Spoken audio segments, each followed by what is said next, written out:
डिब्रूगढ़ से चलकर न्यू तिनसुकिया होते हुए कन्याकुमारी तक जाने वाले 15906 विवेक एक्सप्रेस।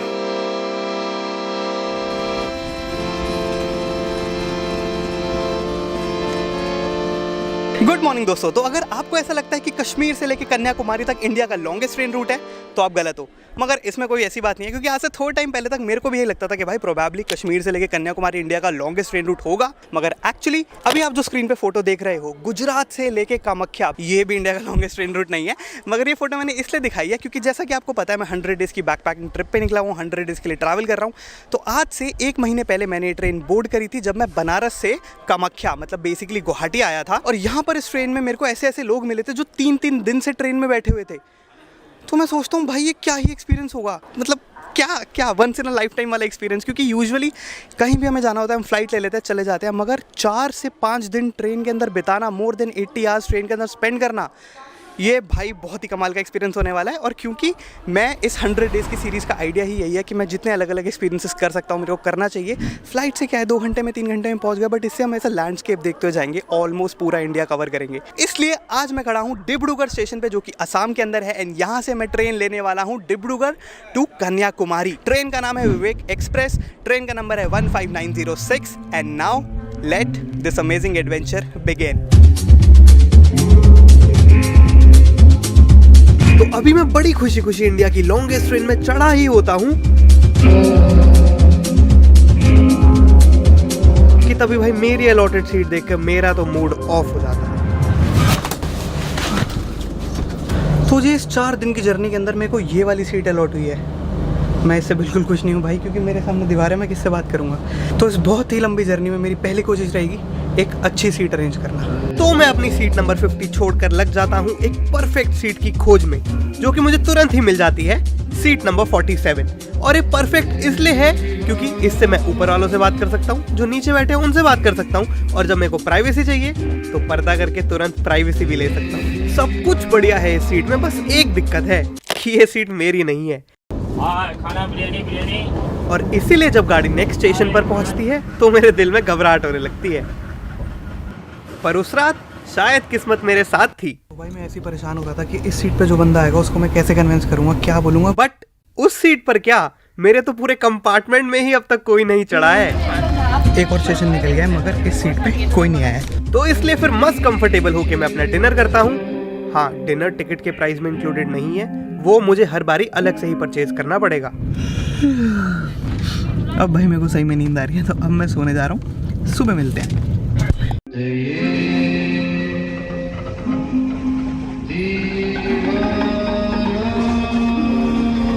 तो जी आज है ट्रेन के अंदर मेरी पहली सुबह, और पहली सुबह पर ही मैंने ये बड़ी सिली गलती कर दी।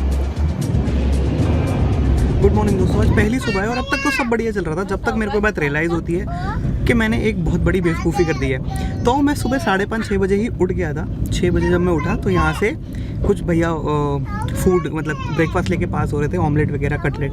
मैंने कहा अभी 6 बजे हैं, सुबह सुबह थोड़ी खाएंगे, आराम से खा लेंगे। मैं 6:30 से लेके, तुम मानोगे नहीं,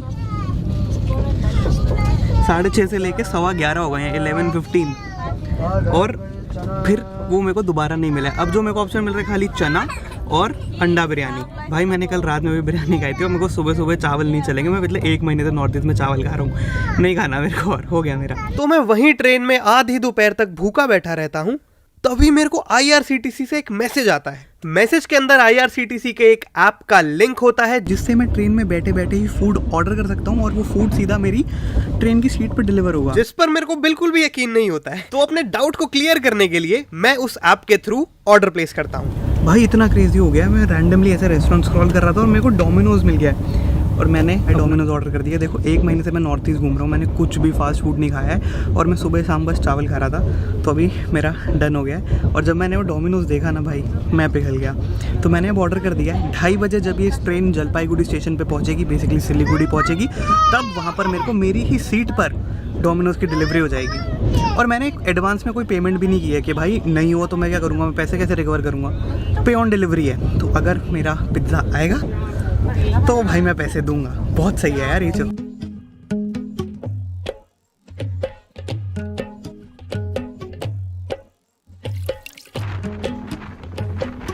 और फिर कुछ ही घंटों के इंतजार के बाद मेरा वो स्टेशन आ जाता है और स्टेशन के साथ साथ मेरे चेहरे पर स्माइल भी आ जाती है, क्योंकि अब सच का पता चलने वाला है। मेरा ही ऑर्डर है ये। हाँ 50।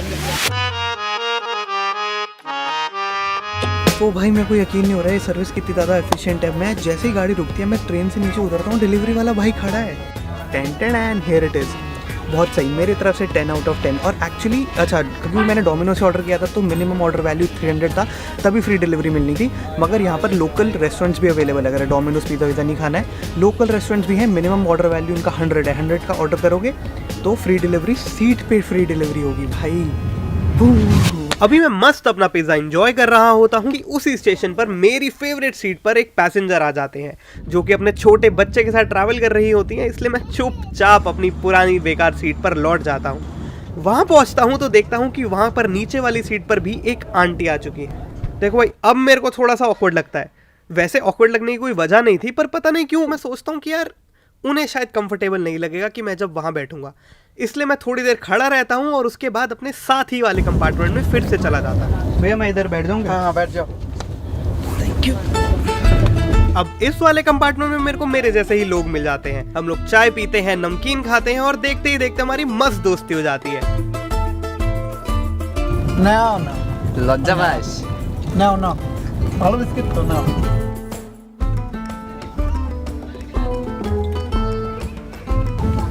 ये देखो, ये भाई अभी मेरे को फोन पे अपने कोई तो पुराने ऐसे मस्ती से भरे किस्से दिखा रहे होते हैं।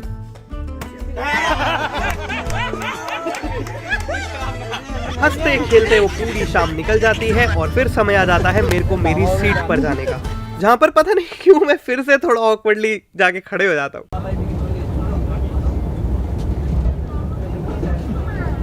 फिर थोड़ा समय से पहले ही अपनी सीट पर चढ़ जाता हूँ और मस्त अपने फेवरेट सॉन्ग की प्लेलिस्ट लगाकर सुनने लग जाता हूँ। तभी ट्रेन के स्टाफ में से ही एक भाई मेरे को आके एक छोटी सी वार्निंग देते हैं। अपना सामान वामान जो कुछ भी है जो ध्यान से रखना है, ये गाड़ी में चोरी हो जाता है। ठीक है भैया, थैंक यू, ध्यान रखो।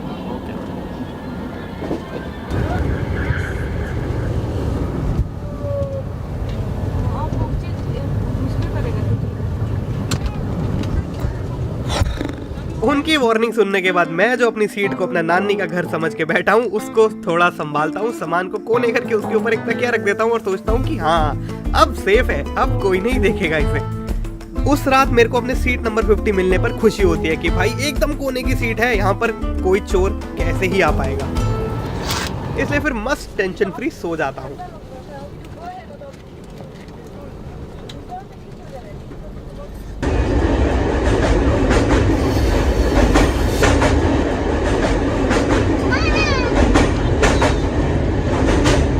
अब अगले दिन की सुबह मैं वो गलती नहीं करता। दोस्तों डे 2 की मॉर्निंग है और कल वाली बेवकूफ़ी आज मैंने अवॉइड करी है। तो जब ब्रेकफास्ट आया था मैंने ले लिया। इसके अंदर है पूड़ी आलू। जैसे ही मौका मिलता है चुपचाप अपना ब्रेकफास्ट लेता हूँ और मस्त खा के बैठ जाता हूँ। एक और स्टेशन। अब तो मेरे को पता भी नहीं है कितने घंटे हो चुके हैं, बस इसी ट्रेन के अंदर चलते जा रहे हैं। बट एक चीज़ अच्छी लग रही है कि जैसे जैसे चल रहा है ना, लैंडस्केप ऐसा ऐसा चेंज हो रहा है। क्या गर्मी पड़ रही है, बहुत सॉलिड गर्मी हो गई इधर, बहुत ज़्यादा सॉलिड।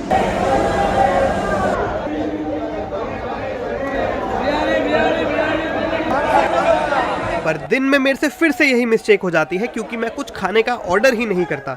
मैं सोचता हूँ अभी तो खाना खाया था, पर भाई 3 पूड़ी से मेरे इस बड़े शरीर का क्या होने वाला है। मुझे बहुत जल्दी बहुत तेज भूख लगने लग जाती है। हम खाना लाए, आप खाइएगा? नहीं थैंक यू। नहीं, खा लीजिए, थोड़ा टेस्ट करके। पर फिर भूख इतनी लग रही होती है कि मैं चुपचाप उनका खाना एक्सेप्ट कर लेता हूँ और थैंक यू बोलकर खाना लग जाता हूँ। ये तो बहुत टेस्टी है। लीजिए, फिर खाइएगा।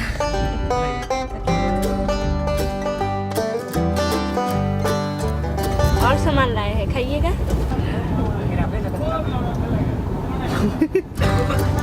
ये जो लिट्टी है, ये नमकीन है, ये खाजा है, ये भुजा हुआ चना है।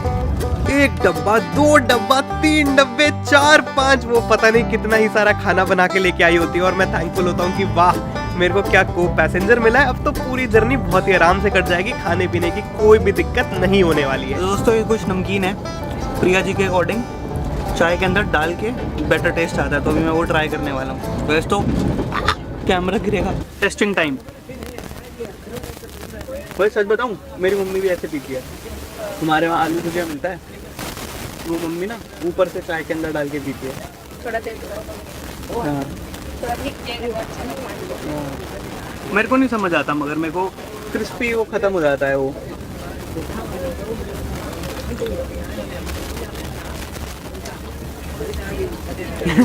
अभी मैं अपना खाना खत्म करता ही हूँ कि तभी बाहर से कुछ शोर आता है।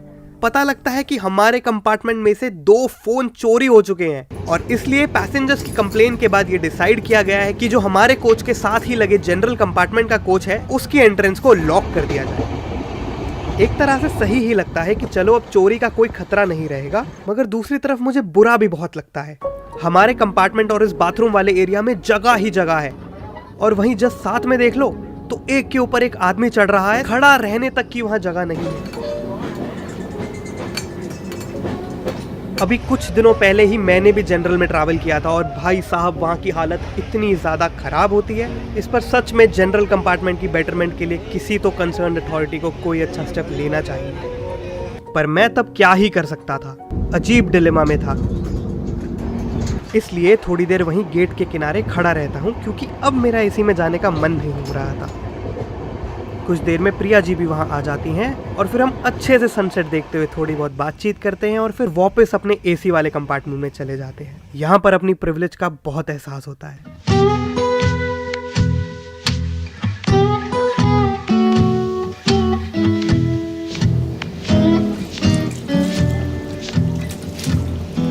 आज जर्नी की आखिरी सुबह और भाई साहब ऐसा लग रहा है कि पूरा का पूरा शरीर थोड़ा अकड़ सा गया है। ओ भाई बैठे बैठे सब पीठ अकड़ गई है। पर अभी मैं पहुंचा हूँ कोयम्बटूर स्टेशन पे।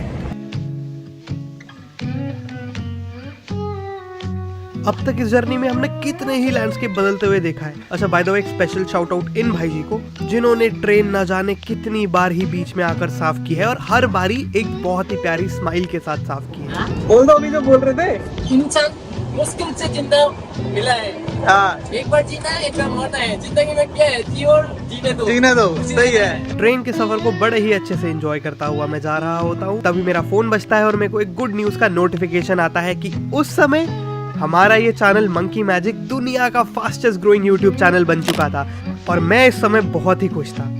खुशी की तो बात है ही क्योंकि मैं पिछले 7 सालों से YouTube पर वीडियोस डाल रहा हूँ और आज तक कभी कुछ नहीं हुआ, कभी व्यूज नहीं आए, कभी वीडियोस को ट्रैक्शन नहीं मिला। मगर आज अचानक ही आप सब लोगों का इतना सारा प्यार मिल रहा है कि जब मैं ट्रेन में चढ़ा था तो मेरे बस 1 लाख हुए ही थे और आज जब मैं ट्रेन से उतरने वाला हूँ तो मेरे 3 लाख सब्सक्राइबर्स पूरे होने वाले हैं। और जैसा कि क्रिस्टोफर मैकेंडलेस ने कहा था कि happiness is only real when shared, और भाई साहब मैं इस समय इतना ज्यादा खुश था कि मेरे को ये खुशी बाकी सबके साथ बांटनी ही थी। अब मेरे दोस्त और मेरे घर वाले तो मेरे से कई हजारों किलोमीटर दूर बैठे हैं, मगर ये खुशी मैं अपने को पैसेंजर्स के साथ ही बांटूंगा। Order done. 4:30 बजे ट्रेन में पिज्जा पार्टी। जिन लोगों के साथ मैं पिछले 4 दिन से ये सफर कर रहा हूँ उन्हीं के साथ सेलिब्रेट करूंगा। मैं अपने साइड वाले कंपार्टमेंट में लोगों के साथ पिज्जा शेयर करता हूँ।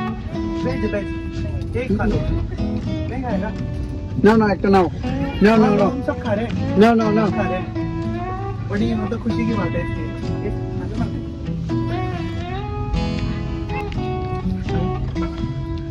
प्रिया जी के साथ पिज्जा शेयर करता हूँ। हमारी पिज्जा पार्टी चल रही है क्योंकि 300 के ऑलमोस्ट पूरे हो गए हैं। Thank you so much. और अंत में जो ट्रेन का स्टाफ जो इतना हेल्पफुल स्टाफ था उनके साथ भी पिज्जा शेयर करता हूँ, जहाँ पर हमारी मुलाकात ट्रेन के टीटी से भी होती है और वो भी हमारी खुशी में शामिल होते हैं और साथ में हम लोग पिज्जा एंजॉय करते हैं। पिज्जा पार्टी खत्म होने के बाद और इस जर्नी में आखिरी झटका मेरे को तब लगता है जब मेरे को प्रिया जी की एज पता चली। 25 साल का है आप। इनकी उम्र भी मेरे ही जितनी है और इनकी अभी 5 साल की एक बेटी भी है। मैं सोचता हूँ कि हम दोनों कितने सेम हैं, एक ही समय पर पैदा हुए हैं और आज कितनी ही ज्यादा अलग अलग लाइफ जी रहे हैं। मैं जो बस अभी भटक रहा हूँ और लाइफ को समझने की कोशिश कर रहा हूँ और दूसरी तरफ ये है जो पूरी की पूरी गृहस्थी संभाले हुए हैं। एक एक करके लोग उतरने लग जाते हैं और सबको अच्छे से गुड बाय बोलने के बाद अंत में मैं अपने कंपार्टमेंट में फिर से अकेला रह जाता हूँ। चढ़ा था अकेला और फिर से बैठा हूँ अकेला। तो यार ट्रेन की शुरुआत हुई थी अकेले और अभी मैं फिर से हूँ। बिल्कुल अकेला, लास्ट तक पता नहीं कोई नहीं जा रहा है। और इसी के साथ रात के 1:30 बजे हमारी ट्रेन पहुंच जाती है कन्याकुमारी स्टेशन पर। चढ़ा था ट्रेन 16 तारीख को 7:25 PM को और उतर रहा हूं 20 तारीख को सुबह 1:30 बजे। गुड मॉर्निंग दोस्तों। तो अभी मैं बहुत ज़्यादा एग्जॉस्टेड लग रहा हूँ क्योंकि मैं बहुत ज़्यादा एग्जॉस्टेड हूँ, पर खैर बहुत ही मैसिव, बहुत ही बड़ी जर्नी कंप्लीट करने के बाद अभी मैं आ गया हूँ कन्याकुमारी स्टेशन के बाहर मैं खड़ा हूँ। हमने 16 तारीख शाम को 7:30 बजे ट्रेन बोर्ड करी थी डिब्रूगढ़ से और यहाँ पे ट्रेन पहुँची थी रात के 20 तारीख को रात के 1:30 बजे 1:30 AM। तो ये टोटल हो गई कुछ 78 आवर्स की जर्नी। और ऐसे ही नहीं कहते कि इंडियन रेलवेज़ की एक the great experience, the great journey. आप कितने ही लोगों से मिलते हो, कितने किस्से आपके साथ होते हैं, कितनी कहानियाँ होती हैं, कितने कनेक्शंस बनाते हो। मैंने भी बहुत सारे बनाए, कुछ मैं कैमरा पे कैप्चर कर पाया, कुछ मैं कैमरा पे कैप्चर नहीं कर पाया, बट मेरे दिल में वो है। तो ये था मेरा एक छोटा सा वीडियो, इंडिया की लॉन्गेस्ट ट्रेन बोर्ड करने का एक्सपीरियंस। अगर वीडियो अच्छा लगा हो तो एक लाइक, एक कमेंट। मिलते हैं नेक्स्ट किसी वीडियो में। Thank you so much. अब मैं थोड़ा मंकी मैजिक के नाम से हेलो भैया। My name Bablu Gupta, UP Prayagraj Sangam. Okay, तो अच्छा प्रयागराज से मैं भी बनारस से घूम के आ रहा हूँ। जी, आप तो हमारे एरिया निकल गए। हाँ, वहाँ से घूम के आ रहा हूँ। अच्छा, घूम के आ रहे हैं। हाँ, टूरिस्ट है, लास्ट वीडियो बना रहे हैं बस। तो दोस्तों वीडियो अच्छा लगा हो तो एक लाइक, एक कमेंट। बबलू भैया की तरफ से भी आप भी बोल दीजिए, एक लाइक, एक comment. Like, comment, share, subscribe जरूर। थैंक यू दोस्तों, बाय बाय। हम रोए चाहे न रोए, जिसको छोड़ के जाते हैं वो तो रोता ही रोता है। अरे अरे अरे अरे अरे पूरा मतलब वहाँ पर उदास माहौल है। आपके ससुराल घर से आए हैं वाले ना, ना, पूरा फोन पर फोन कर रहा है। हो गई और क्या, आप रौनक लगा के रखता होगा घर पे। क्योंकि यही नहीं ना कि बस लेक्चरबाजी करते हैं, संग संग आदमी के दो ही चीज़ तो पसंद है, खुश रहना, खाना। तो यही दोनों चीज़ दीजिएगा किसी को तो वो क्या अटकेगा उसको, वो थोड़ा सा भी ये तो नहीं होगा, यही अच्छा लगेगा।